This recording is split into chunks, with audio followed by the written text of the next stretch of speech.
Good morning. This is the JP Dinnell podcast, YouTube exclusive with myself, JP Dinnell, and Lucas Pinkard. What's up, buddy? What's going on, man? How are you, my man? I'm good. I'm hoping that you've come around on my NCC rap I made up from a few episodes ago.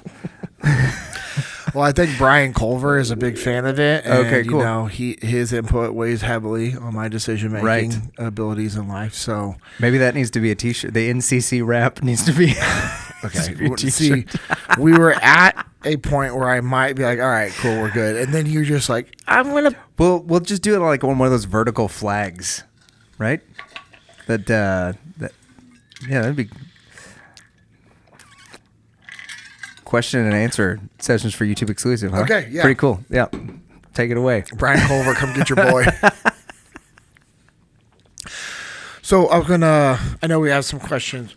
I want to piggyback on what we talked about last week. Let's do it. The exclusive. Another thought had written down here. As a leader, I need to stay engaged with my people when I am working on not being a micromanager. I still need to give them guidelines and parameters. I cannot go completely hands off at first. I need to verify they can execute the work. And you should never be going completely hands-off anyways, because if you're completely hands-off, you're too decentralized. We talked about being too decentralized last time, and we also talked about the mindset of like, hey, if you feel like you're being micromanager, what are you doing wrong? So this is from a different perspective from like myself as a leader. You have to be engaged with your people. When you're working with them, you have to be engaged. You have to have a pulse of what's happening with your people, what's going on with the work, and that's based off the relationship that you have, the guidelines you give them, the parameters that you put in place, also the severity of the work, the intensity, how well trained up are your people? How long have they been doing it? Are they the subject matter experts? There's so many different variables that come into it. Now, we also have to understand that when we're in leadership positions, it's not a one size fits all. It's going to have to change for every day, every job or task that you're working on. All these variables are going to shift and change. Okay, what's the work like? What are my people like? What's their experience? What's their training? What's the environment like? These are all things that come into play. You could be like in the SEAL teams. You could be like, we're running a mission. We're running a training mission. And it's just a basic, like, let's just say level 1 house run. Okay. Just very basic flow, like only going through a few rooms. There's one shoot target in one corner. There's no barricades. The room is slick. The room is clean, right? It's a clean room. No obstacles, no barriers, no blind space. You go in and, there's like 2 shoot targets, but just one for you to engage as a shooter. You go in, you turn left, boom, boom, boom. There's a shoot target right there. Number 2 man comes in the room. They go right, boom, boom, boom. There's a shoot target in that corner. They're doing their scans, primary scans, secondary scans, go back to that target. Then they go center of the room. They look at each other, and they're good, right? So that would just be for one room. Like there's nothing else. Right. They go in, the next run, boom. Now there's a door. So boom, same thing. Number 1 enters, boom, boom, boom, boom, doing their scans. Number 2 enters, boom, boom, boom, boom, doing their scans. They do the primary scans, secondary scans all the way back, and then they're now holding on that door. And whoever, they're going to know based off of the setup of the room, whoever has that side of the room, okay, hey, cool, the number, it's on the right side of the room. Number 2 man went to the right. They have, a better angle, or that's their sector of the room, so they're going to move forward. They take lead. They're holding on that threat. Now, the number 1 person now becomes the number 2 man. They're there to support them. They're looking back at their leadership. Hey, we're going to push forward, whatever it is. These are very basic runs that every new guy SEAL can do, because these are what we do in 3rd phase and in SQT, and it's just that's a very simple thing to do in our world. And then you're just going from room to room to room. It's pretty easy. Now all of a sudden you had barricades and dead space, and now there's an open door, and now there's an unarmed civilian yelling at you in there, or there's an unarmed non-shoot target, meaning so you have to shoot a target, you scan to the next one, it looks like the same person, but instead of holding a gun, they're holding a cell phone. Oh. Or they're holding a book, or they're holding a remote control to a toy, or, there's like all these variables that you have to think about. So now you're dealing with a shoot target. Now you're dealing with an unarmed person in that room. You now have dead space. You have an open door. You have a closed door. There's a lot of things to deal with there. And so if I am in a leadership position and I know that runs are getting harder and harder and harder, and if I'm in also as an instructor and we're opening up the flows and we're adding more things, we know that we as instructors have to be a little more hands-on. Yeah. A little more like we'll literally to the point where we're like shadowing that person that's shooting as they're flowing, because we can't let our guys shoot each other in training. Right. That's happened. Like, guys make mistakes. These things happen. So you have to be in a position to where you can stop the training or call a ceasefire or a training timeout or whatever it needs to call based off of like the severity of the threats that's happening. And so as a leader, I need to put myself in a position that allows my people to do the work, but step in and be hands-on when we're in a very dangerous, dynamic environment. Right on. Here's the other thing. When I was a new guy and even an old guy with experience and even an instructor, when I was running that training with my bros and we would do the runs ourselves, guess what we would also have on the ground? Another instructor shadowing for safety reasons. Because we do a very dangerous job. You're doing live fire shooting in an environment where guys are shooting across from each other, or one guy's going low and the other guy's going high, and you're peeking around a corner at the same time, and you're both taking shots. If I'm staying high and you're going low, and I have the wrong foot forward, and I lean forward with my knee, and that's in front of where you're shooting, that's a bad thing. Yeah.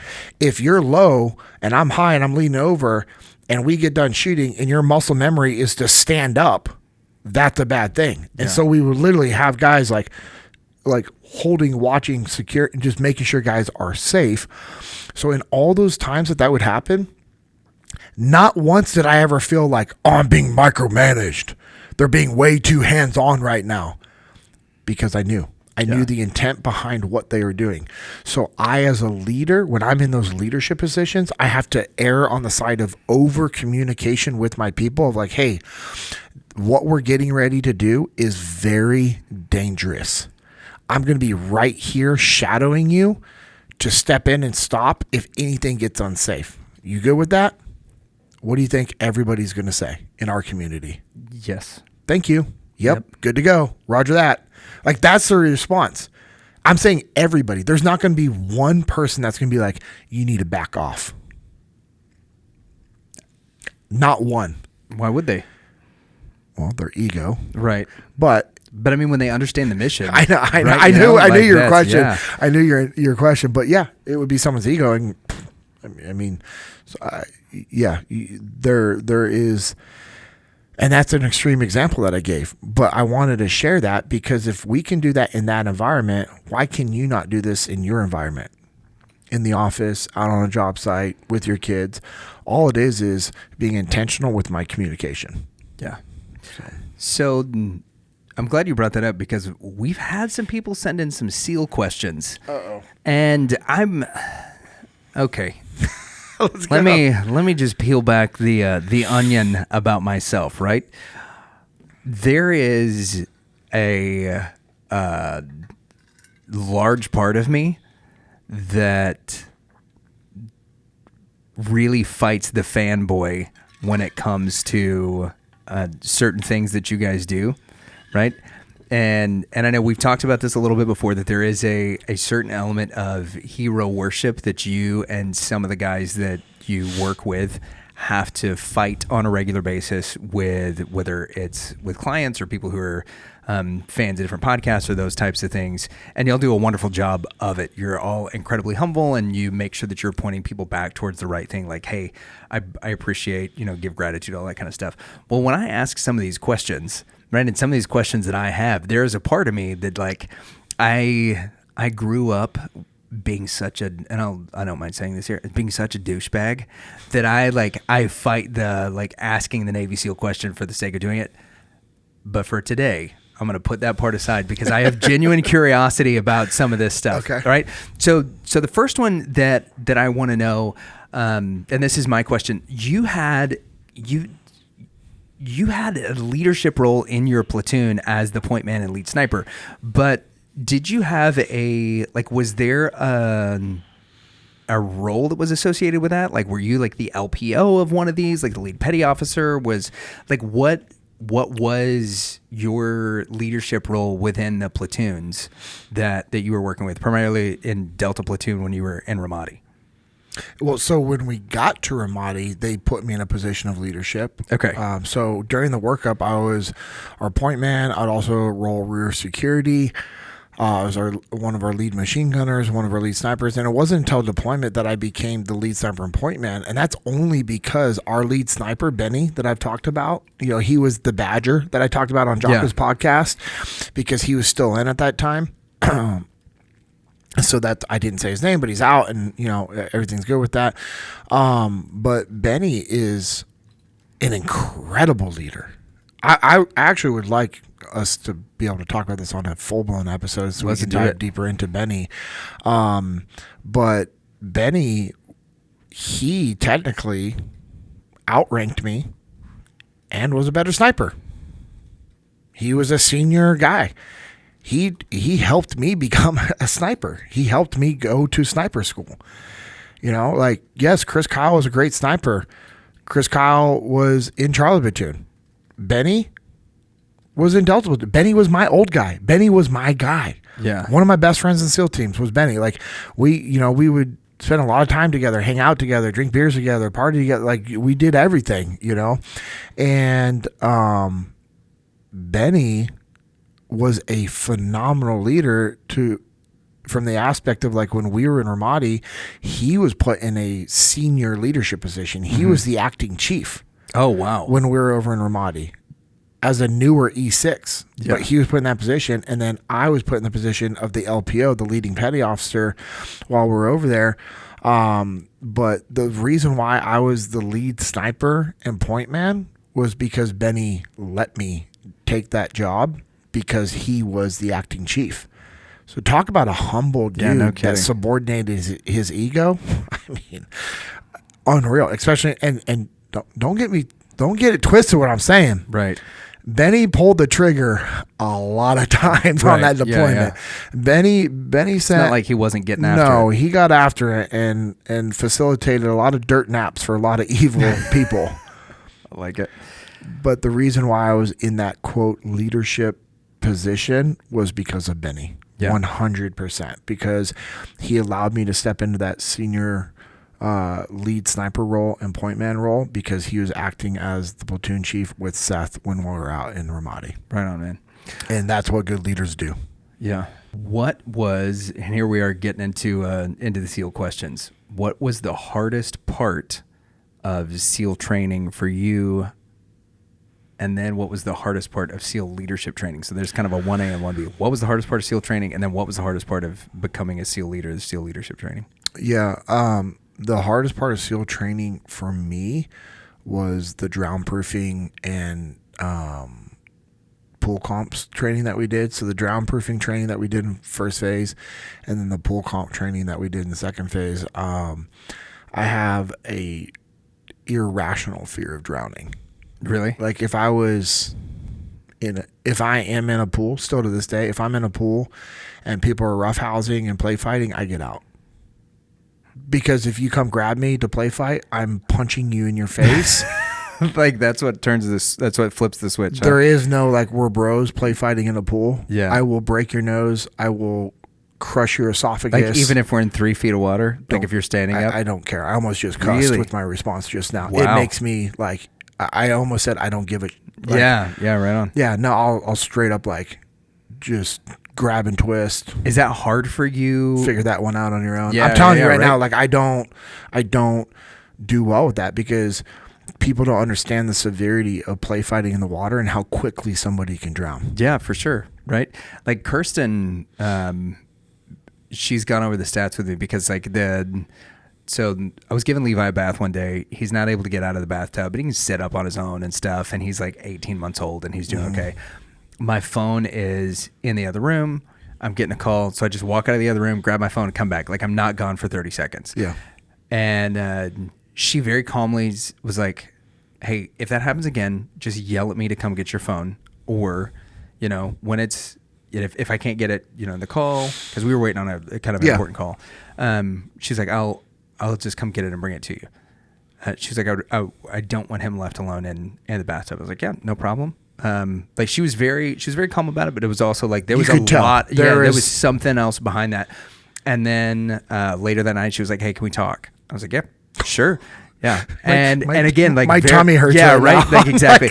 So, but again, like very calmly, she just kind of lays out that, you know, the amount of babies that drown in like an inch of water because the parent like thought it was okay. They're sitting up on their own. And she's like, I know you were only gone for 30 seconds. I know our kid wasn't, you know, in any danger, but for me, like this is a big deal. So obviously, like I'm not doing that anymore. I'm not running to the other room to get my cell phone. Whether or not I think it's safe, like it's an honor my wife thing at this point, right? So, what's the like? Yeah, there's no point to even rolling the dice on this. Yeah, one. Exactly. Like so, with that kind of irrational fear that you have, like you guys have a pool at your house, right? Yeah. And I want a bigger pool. Yeah. So is it challenging? Like when the girls have friends over and they start like roughhousing in the pool, or like the first time. I will sit out there and watch from inside because that's my responsibility. Well, and somebody else's kid is my responsibility. Yeah, because they're at your place. And even if I'm over at somebody else's house, there's been people that have noticed that. Yeah. I am watching and scanning pools the whole time. Yeah. So my follow up to that is like, okay, so the first time one of the girls like grabbed you in a pool and like maybe they were roughhousing or whatever, like how did you react to that? Because like I know there are a few things that are like I don't like particularly when people touch my face. Mm-hmm. And the first time that, you know, Levi and now Scotty like just reaches up and grabs my face, that's one of the things that like immediately sets me off. But I'm not going to do anything to my 3-month-old or my 2-year-old, right?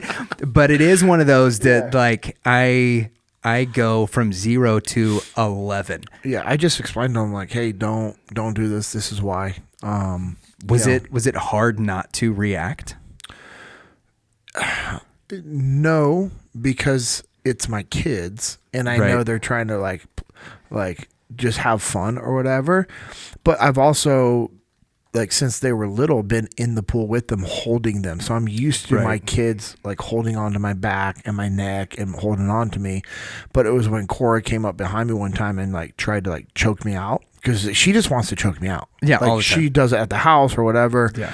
And I stopped it and I told her, and then I explained to her, I'm like, hey, we don't do this in the pool, and here's why. And I've shared with my kids in detail a story about a few times about how I've almost drowned in water. Mm-hmm. One of them, I got pinned underneath a raft at my buddy's pool at his house. I was practicing my underwater swimming, you know, because I was on, thank God, I was on swim team and a strong swimmer and athletic and in really good shape. So I started off at one part of the pool. And again, we used to always play Navy SEALs and stuff like that with my buddies. And so I start off on one side of the pool. I swim to get a breath, swim to the other side, and I'm coming back. Mm-hmm. So I go down and back. You're running low on oxygen at this point. Yeah. And so for me, trying to be like, I'm going to be like a Navy SEAL, instead of just coming up and be like, out of the water, I'm practicing. So I'm going to come up underneath this raft that's above the step, and then I'm going to pull the raft out and then creep up between the raft and the pool and get some air without being seen. Yeah. Well, you're going stealth mode. I'm going stealth mode. So I do that. So I'm on top of the step. I'm laying on the step. The raft is right above me. I'm taking a breath. And as I'm getting ready to come up and take a breath, his dad gets in the raft and sits on me and pins me down. Has no idea I'm underneath there. Oh, no. Because Greg Franklin is about 370 pounds. I cannot do anything. I can't move. I can't struggle. I can't like splash the water. I'm completely pinned flat underneath this raft. Oh my gosh. And I still remember like the color of the raft because I remember the color of the sun coming through the color of the raft, and like I could not do anything, and I couldn't struggle, and I knew not to struggle. Right. Because that wastes your oxygen. But I just remember thinking like I'm going to die because I'm running out of oxygen. I can't push against a wall. I can't push up against a step. I can't like tap the raft because my arms were like pinned down to the side because I was underneath it getting ready to creep up like this. And he was sitting there for a while and then pushed off, thank God, from the wall to come up. And I came up and I was like that. And he was just like, oh my gosh. He's like, he had no idea. And I remember him like getting out of it. He's like, you are were you too okay? stealthy. Yeah. And then I remember like crawling up on the side of the pool and like just laying there. And he got out and he was like, oh my gosh. He's like, do we need to call your parents? I'm like, no, I'm fine. And, his son, Kyle, was on the other side of the pool. And he's like, Dad, what the heck? And Greg's like, not now, Kyle. And I'm like, it's fine. How old were you when this happened? Elementary school. Wow. Yeah. Yeah, that would be the kind of core memory that I think would stick with somebody. Yeah. Dang, dude. Like I'm not prone to claustrophobia, but you telling that story, I'm like, I was watching. It's funny. So 3 episodes ago, Oscar asked that question about reading people. Yep. Anytime you talk about your kids, or I talk about something that you're just like, oh, your eyes water up a little bit. Oh yeah, for sure. And like so I can't help it. Right. I know, but I've noticed. Again, that's the little thing I followed away. And yep. So knowing that about you, but it's one of those things. Like so that was a hard thing for me to get over, is because the test that we do in drown proofing, and then also pool comp test in dive phase. I mean, even just like the 50-meter underwater swim is a gut check. You don't dive in, swim to the other side, and swim back. You jump into the pool. So you jump into the pool, do a front flip, and then start your swim. Yeah. So you have no momentum. You've already expended a little bit of oxygen, energy, and now you're starting a 50-meter underwater swim with no momentum to help you out. Grief. So a complete dead start. Yeah. So I won't say that I know that exact feeling because I can't, I've never been quite there. My very first experience with Jiu-Jitsu was when I was on the road with Team Impact, and we were rolling with a guy who was a former UFC super heavyweight champ. He was the Pride heavyweight champ at the time, a guy named Ron Waterman, who's a black belt in Jiu-Jitsu, like legit striker. And in the the late 90s, early 2000s, he won several of the UFC fights and stuff whenever it was like you're doing 3 or 4 fights a night. Bro, right? That's old school. Yeah, those guys he's a monster. And so at the time I was like 135 pounds, and it was my very first time ever doing anything like this, rolling jiu-jitsu. And Ron was like 315 at like 8% body fat. And so I grew up wrestling with my brothers, and and we got in plenty of fights and stuff like that. Yeah. And so he was like, all right, so we're just going to, he's kind of explaining to me. I watch him roll with a couple of guys, and he was like, hey, Lukey, let's roll. I was like, why? Right? Like I'm the guy who just got done rolling with was the WPO world champ. Like I'm not going to pose a threat to you in the way that guy who's a former collegiate offensive lineman and the world powerlifting champ of, whatever the year was, like 2003, 2004. So he's like, no, let's roll. It's good for me to roll with different size guys and blah, blah, blah.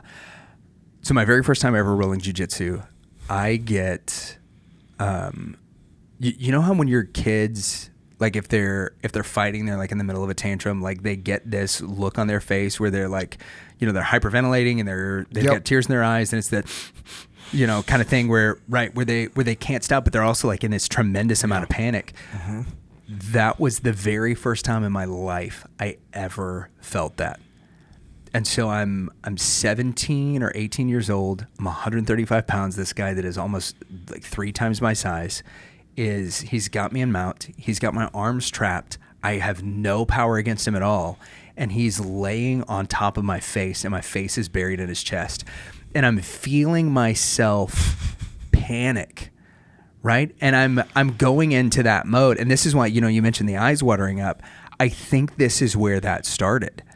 Is like, obviously there's an emotional element to it whenever the stuff with my kids, like that's there. Yeah. But the very first time I can remember having that like eyes watering reaction to something that made me uncomfortable was then. And I felt like a child. Mm-hmm. And it was everything I could do to just not panic, to keep myself under control, because it's the most helpless I've ever felt in my life. Yeah. And so I finally am able, because the way he has my wrist pinned and everything, like it's almost impossible for me to tap. Like I can't move anything. And so I just start shaking my head and was able to kind of get a little bit of a breath and then just yelled tap, tap, tap. And, or I say yelled it. I was able to say it because I was doing my best to try to be calm, because there's a bunch of other guys there that are all enormous, and I'm like, I'm doing my best to try not to wet and or embarrass myself, right? And so we get done. I told him, I was like, give me a couple of seconds, like we'll go again. He's like, take all the time you need. 15, 20 seconds later, we roll again. He gets me in a key lock, which was kind of his thing. He does it like 2 or 3 more times, and the round's over. And he told me, he's like, hey man, great job. This is where the me being wiry thing all like kind of came in, that I like take offense to. Well, this is the reason why. This all has to do about but this all has to do about this one thing. And I asked him then, I was like, that's the most helpful. I never want to feel that way again. I don't know that I can ever. I don't know what situation in my life that I have ever felt more helpless than there. And even in that like controlled setting, that's immediately where I went. Like I felt like that 2-year-old who like panicked, my eyes are watering, like I'm doing my best to try to like not hyperventilate. And so that's the only thing that I can relate to whenever you're talking about that. But the eyes watering thing, like that's where it comes from, because immediately as you're starting to tell that story, like he's on top of me again. There's nothing that I can do. And as soon as you said the guy was like 300 something pounds, I was like, now that feeling, being trapped under a monster like that I get. Yeah. I mean, I have almost, and I know we had another question to that, and we're going to get to it to next week's episode. But I, in SQT, I almost drowned doing a nighttime training operation.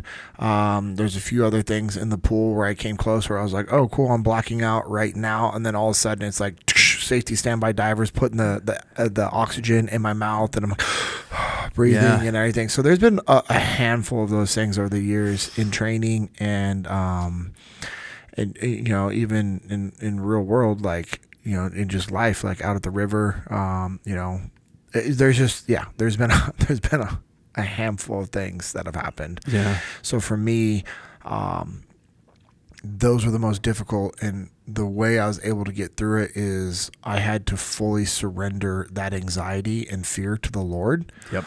And trust in the training cadre, the leadership, and the instructors, and just know that, hey, if it's my time, it's my time. Yep. But if I do everything they taught me to do, I can get through it. And that was the biggest moment to me of understanding that detachment is a superpower. Now, I wasn't saying that. I didn't hear anybody say that. Right. But I recognized when I could detach from my emotions and not panic and not be filled with fear and just do what I'm supposed to do, like stick to the plan. Yeah. I'm going to be okay. Yeah. Completely different animal. Yep. Completely. So. Yep.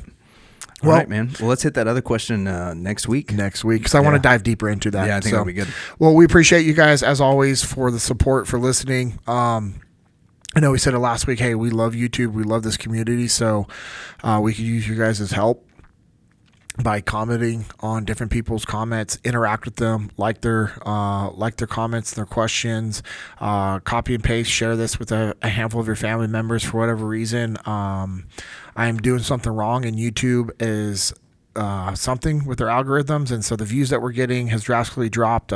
Everything has drastically dropped. So I don't know what I'm doing wrong. We're trying to figure it out, but we will figure it out. We will fix it. But we also know that you guys have the ability to help us out with that.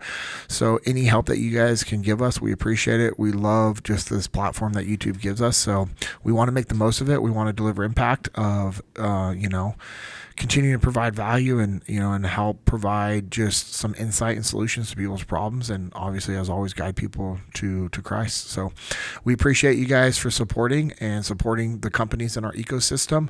Little Calico, On the Path, Bruiser Arms, Echelon Front, Origin, Jocko Fuel. Go check them out, support them, because they always support us.